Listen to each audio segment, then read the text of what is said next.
What is going on, everybody? You're watching another episode of Ash on Comics. My name is Ash.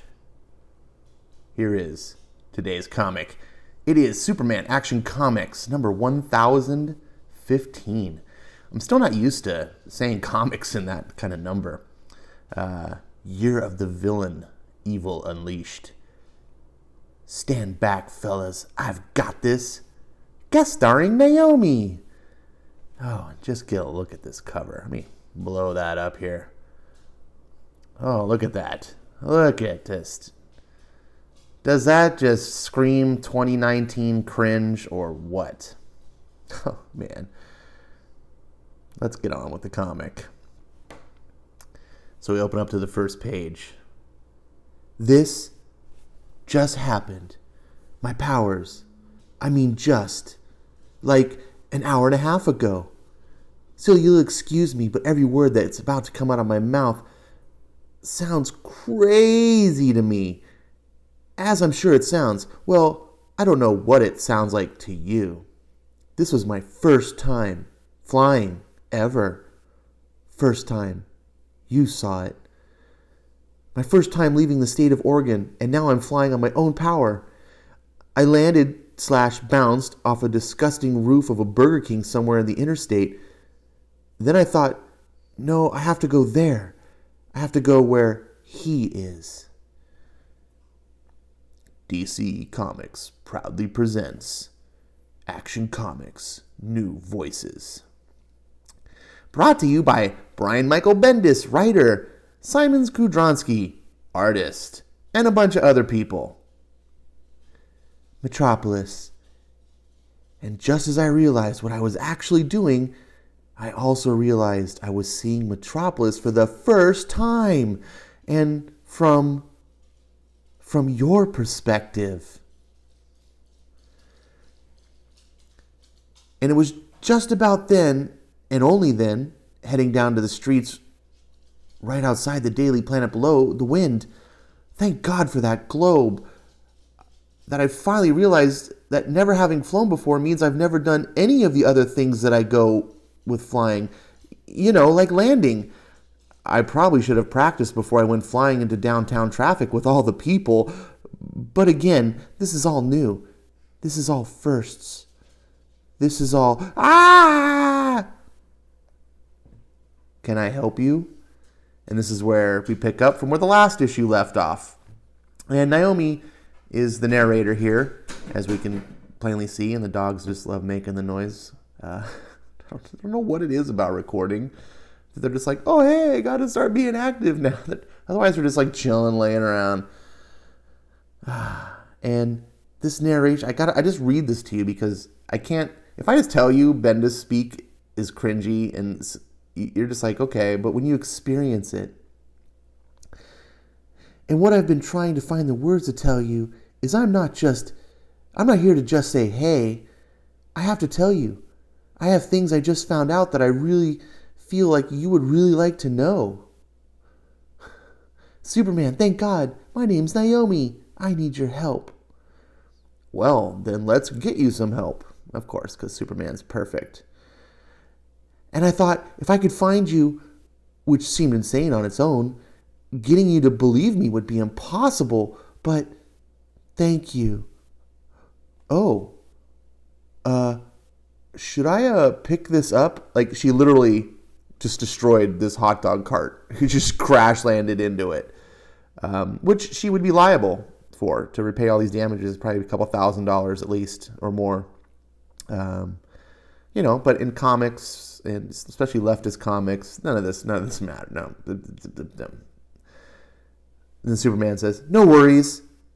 And zippity, zippity, zippity, like the Flash. Oh, look at just like the Flash. He makes it all better. And then I'm assuming this picture here with Superman is him sort of like doing the whole like dust off your hands. I got this mess. That's Ruben. We go back. He's been selling amazing food outside the planet for years. Oh, man. You can just take a look at this art. And look at this. When did when did DC Comics cast Benicio del Toro as Superman? Look at this picture. Look at this. This artist can't draw Superman to save it. He's like, looks different in every picture. Doesn't that look like Benicio del Toro? Oh, wow. So Superman has this little talk with her, and of course, it's like, oh, we got to get you checked out. So, of course, we move on to get checked out. Let's switch to 2-page layout here. And I love this portion here where we see chinsing out in the art. Look at this. Look at this panel. And this is all Bendis cutesiness. It's like, because he asks her before, oh, can you fly? Can you fall? Can you keep up? She's like, oh. And so, of course, he's flying and she's just like out of control. And he's still flying. And this is just cut and paste. This is exactly the same picture as up top. And she's out of the picture. And then she's flying back in. Still cut and paste. Still cut and paste except for the head tilt. And she's finally getting. And it's like tee tee. Oh, look, it's so funny. It's like she doesn't get how to fly yet, so it's funny. Because he's just fully in control, and she's trying to get her act together, all clumsy like and silly Billy. It's like, come on. And then they land at the Hall of Justice. Now, if you remember Super Friends, that's a... Jeez, come on, dogs. Can we have silence on the set around here? If you remember Super Friends from back in the 80s, that was a killer cartoon for when I was 8 years old. Right? Like, I don't want my comics. As I grew up and became a teenager, I was always so glad that comics were cooler than Super Friends. Like, I enjoyed Super Friends. It's great for kids. But comics were cooler. It was like, oh, this is just like Super Friends, but not totally silly and for little kids. But Bendis is like writing as if he wants comics to be like the Super Friends. So, speaking of Super Friends, Superman says here, you should meet the Wonder Twins. No, Wonder Twins were a concoction created completely for the cartoon. They were never... but now it's actually part of the DC. And here we are having Superman check out Naomi. And...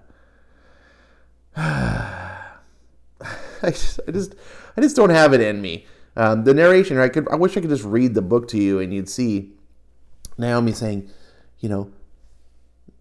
thank you again for believing me or humoring me. Whichever this is, I'm fine with it. I believe you, Naomi. Hey, I'm Zan. We're the Wonder Interns. Jaina, let's get a full scan on her vitals. Cross-reference them to the Batcave in the fortress. Batcave? I saw some very unique cursory things in my examination. Or my cursory examination. You cursory examine me? Oh, jeez. And then Ray Palmer's here, checking her out, and she's like, which Earth are you from? Which is a stupid question. If you're from another Earth, would you know? Would you be like, oh, yes, I'm from Earth 32? Is there a label? Like, why is this dumb? So it just goes on, and he shows a map. Nothing looks familiar. There's like 50 Earths, 50 me's. Most people have never seen a multiverse map, let alone know that there is a multiverse. So Bendis, in his genius writing and no editing, got this mixed up. You don't say most people have never seen a map, let alone know of the existence of the multiverse. You say it reverse. Most people don't know about the multiverse, let alone ever seen a map of it. It's because, you know what I'm saying? You can't have seen a map and then not know of the existence of the thing the map is about. You don't say, most people have never seen a map of America, let alone know that America exists. No, it's backwards. No editing. And so it gets more self-impressed dialogue back and forth of the characters. Superman's like, hey, you're adopted. Yeah, me too. I know. My birth parents sent me here just before they were killed. Me too. Here's Bendis highlighting that he didn't actually come up with anything original. He just copied Superman's origin because he's such a good writer. And he's so self-impressed with himself that he brags about it through the characters' mouths in his own book. And then Superman says, "What can you do?" Who said? And then this was genuinely funny. "Ah, my God! Why do you do that? Naomi, this is Batman." Now, this is genuinely funny because of the artist, how he makes Batman's face just sort of pop in here. I could just like picture, Batman spooking someone. And then she's like, "Oh shit!" Forced cursing, postmodern comics trope. "Ah!" Batman responds, "That's why. She has to focus to keep her combustible energies in check. Now we know. We could have asked. Has anyone shown her the multiverse map?" I call Batman specifically. He's very good at getting to the heart of things. Also, he has the most experience with people your age. Oh, God, grown. On your Earth, the one you came from... Oh, sorry, this is Batman speaking. On your Earth, the one you came from, how similar is it to ours? It's hard to say. It's been destroyed. It's been devastated.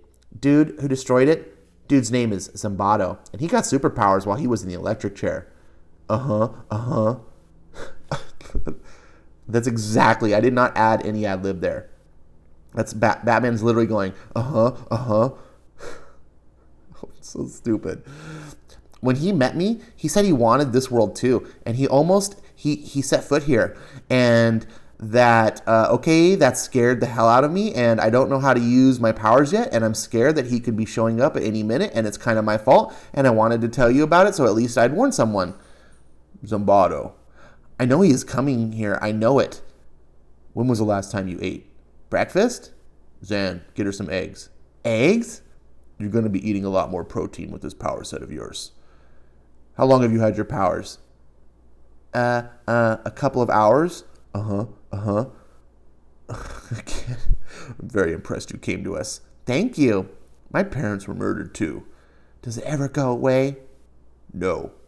And then look at this. And then Superman looks over to Batman. Or to her. Good.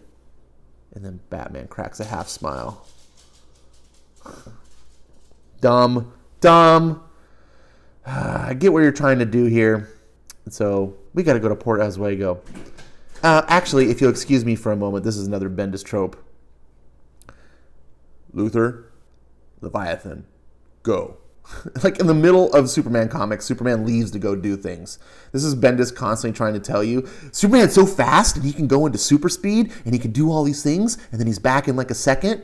And I read Kurt Busiek's Astro City like 10 years ago and I totally ripped it off because what's his name? The Superman analog of that comic does the exact same things and I copy it because I'm Brian Michael Bendis. I'm full of original ideas. I forget what that character's name was. Not Supreme. Not Mr. Majestic. Oh, gosh. I forget. It's a pretty cool book. Kurt Busiek at least knows how to write.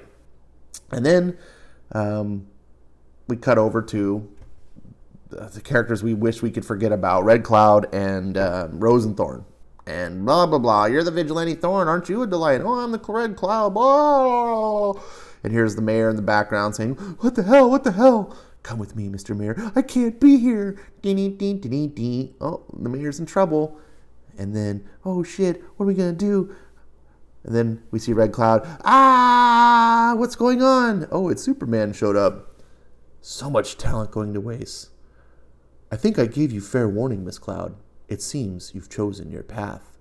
This is a private club. Thorn, get behind me. Rose, I'm Rose now. Then definitely get behind me. Dun-dun-dun-dun. This is where you get the laugh track again. I think I talked about this in an earlier thing. This happens in Action Comics, not so much in Superman. But he writes it like a sitcom. It's like, these beats. Thorn, get behind me. Rose, I'm Rose now. Then definitely get behind me. And then that's the cue, the laugh track. Mr. Mayor, hi. Uh-oh. There is no fight here. Surrender and I will get you help. I already got help. Thank you. And then look at this page here. What's going on? Okay, yes, I can see Red Cloud's attacking Superman, but I don't actually understand what's happening. I just see her reaching out with tendrils and Superman appearing to be in pain. And then next thing I know, she's behind him and he's still in pain. And he says, okay. And then Rose is going to the door. And then we get a panel of Superman. I don't know what he's doing. And the next thing I know, Red Cloud's behind him. Apparently, she's got super duper speed because she's faster. Lex Luthor says hello. Oh, he's like the mayor. They're like, oh my God, she just burned Superman. And then Superman flies up through the roof, and he's flying outside, destroying all sorts of city property. And it's just, it's not so much a fight though, as much as it's just random like acts of destruction. Like just fly around, crash into stuff. Oh, look, there's Perry White just reading the paper, completely unaware of what's happening outside. That's not a cliche at all. No one ever thought to write a scene like that. And then it's more just nonsense fighting that doesn't make sense. So I look at this thing, Red Cloud is attacking Superman somehow with her powers that we don't understand what's happening because we don't even understand what her powers are. I feel like if I was reading the script on this, Bendis would just be Red Cloud uses powers on Superman. And then the artist is like, okay. And just trying to make it up. And then Superman's screaming in pain. And we get this weird paneling sequence here. Hey, if that new power you mentioned is looking for work, we're hiring, because he talks about Naomi. And she's just beating the shit out of Superman, but you don't understand how or what's going on. A lot of close-ups. Look at these little frames. Why are you relegating the big parts of the action inside Action Comics are these little micro frames that, I can blow up big here on screen, but if you have just a paper copy of the comic, it's like, why? This should be using more real estate of the comic. I want to see. And then it's like, do you think Luthor would have given me my powers do you think Luthor would have given my powers this big of a boost if he knew I was going to tag you this hard, this quickly? And then her eyes just glow. I think not. The end. That's a Brian Michael Bendis comic in 2019. Let's refresh. It starts off as a Naomi story. She's flying, and it's all little witty monologue. And she crashes, and Superman says, don't worry, I'm here. I'll fix it all up. Cool, I could help you. And then we fly away, and we get the silly Billy flight scene that entertains you, and several pages of just talking at the Hall of Justice. More talking. Batman makes a little funny appearance. Batman is literally used as comic relief. And I admitted, it actually did come off. This is probably the funniest part of the book until I got to the and then I just wanted to slap myself in the face because I was like, what? But this panel I love. Like, I don't know why. I have to give credit where credit's due. But that I went from left to right, and I was like, I went from this panel. I'm like, oh, okay. And then my eyes went over to here, and she's like, ah. You're just like that. It's just like a creeper in the window. It's just like, okay, that's enough. And then more talking, more pages of more talking.